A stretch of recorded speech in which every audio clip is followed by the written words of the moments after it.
Pokemania has been here since the 1990s and has no signs of slowing down with the release of Pokopia, which is a Pokemon and animal crossover video game, the now Fire Red and Leaf Green ports to the Nintendo Switch systems, and Pokemon cards have never been hotter. They're hotter than a Charizard's flamethrower. In today's video, it had me thinking about what the Pokemon land at Universal theme parks are going to look like. So let's go ahead and get into today's video and see if the Universal Pokemon lands are going to be worth the wait and your money. Pokemon the Park, or Pokepark, was a now closed Pokemon theme park. It operated in two different locations, starting in Japan and then Taiwan, from the short time frame of 2005 to 2006. There were a variety of Poke-themed attractions, including a Pokemon giant Ferris wheel, a Pichu and Friends train, an actual safari zone for catching Pokemon, and many other fun-themed rides and experiences. The park also included distributions of Pokemon for the Game Boy Advance games out at the time, which would have been Pokemon Fire Red, Leaf Green, Emerald, and the future Diamond and Pearl games. So we will actually come back to this later in the video because this may be in the future Pokemon lands at Universal. There was also dining and shopping that was uniquely themed to the Pokemon universe as well at Pokepark, and I always wanted to go to it just because Pokemon Leaf Green was the first ever Pokemon game that I own. However, I did play Red, Blue, Yellow, Gold, Silver, Crystal, and the Nintendo 64 Pokemon Stadium games over at friends' houses. But I always wanted to go to Pokepark back in 2005. Just looked like a fun little Pokemon themed land that you could go to. However, fast forward 20 years later, and this Pikachu train has no signs of slowing down.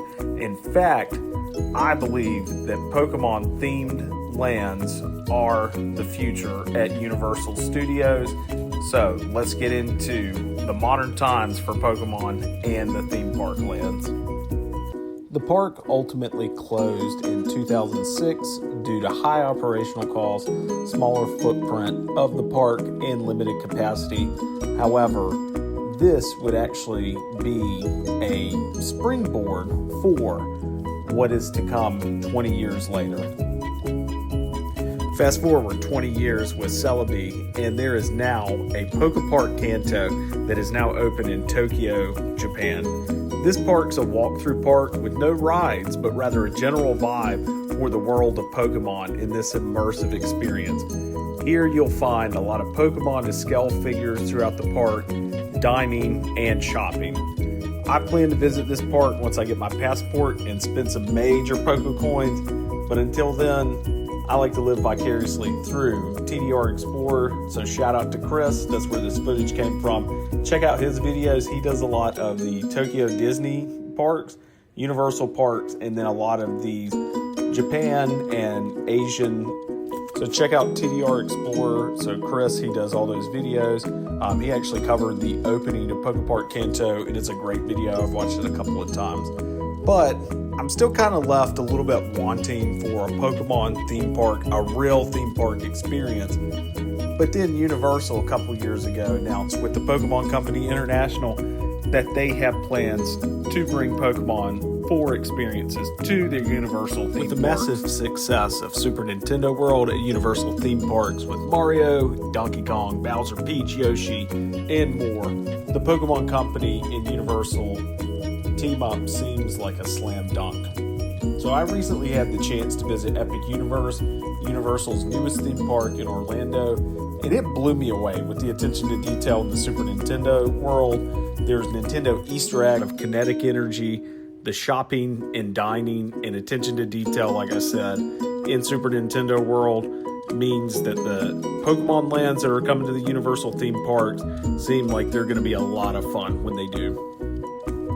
we can expect the first Pokemon Land to actually be in Universal Japan. That's just how they've done the Super Nintendo world, and then it's rolled out to the United States. But a lot of people are speculating which of the US theme parks in Orlando would a Pokemon Land go to. Some people have said Islands of Adventure because there is the Lost Continent, which does not house any major attractions right now, but just has dining and shopping.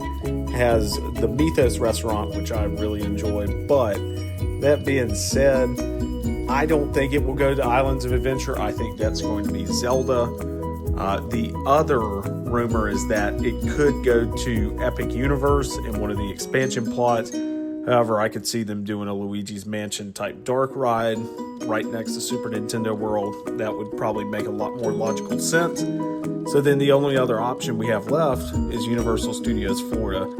And Universal Studios Florida is about to have a lot of land, with the Simpsons land set to be replaced. The rights are going back to the Walt Disney Company because they now own the Simpsons with 20th Century Fox.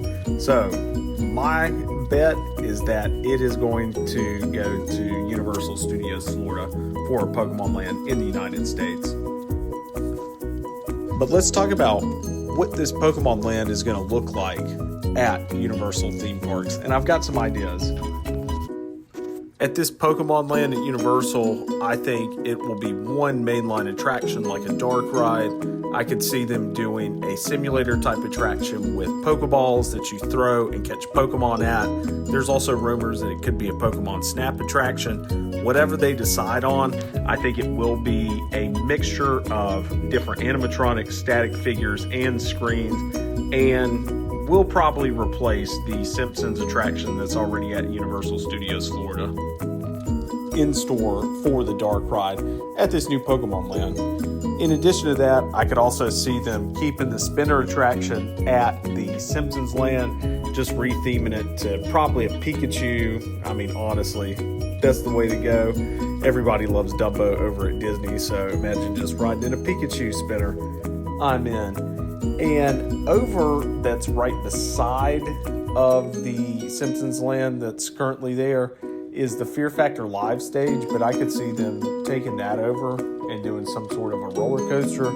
Think maybe a dragon type roller coaster with Charizard where you're flying in the air. Sign me up. I love Dragonite, and also I love Generation 8 Dragapult as well, so I could see flying high with some dragon type Pokemon in a roller coaster. I can also see them doing interactive elements throughout this land like they've done with Super Nintendo World. So instead of having a power-up band, they sell Pokeballs. You go throughout the land, you can catch different Pokemon with different static figures and maybe even a few animatronics like they've done at Super Nintendo World. I think that would be a fantastic way to make this land kinetic and just have a lot of standout experiences. As far as like the food goes, I could see them doing like a Snorlax restaurant, so that would be pretty cool, have him be the chef. Or you have a lot of different Pokemon. I know in the new Pokopia game, they have a Squovit who is a chef in there, so choose your pick, Pokemon Company and Universal, and make it so. So that's my idea of what I think is going to come to this Pokemon Land at Universal theme parks. But enough from me. I'd like to know from you what you think is going to come to this Pokemon Land at Universal theme parks. Do you think it's just going to be one land or multiple? Do you think it's going to be as popular as, say, Disney World or Disneyland? Let me know down in the comments. And as always, I hope your money meets the magic. If you haven't subscribed yet, go ahead and think about hitting like and subscribe. It does help grow the channel. I'm ramping up production of these types of videos, so I do theme parks, smart money, a little bit of nostalgia sprinkled in like this video, and I'll see you in the next video.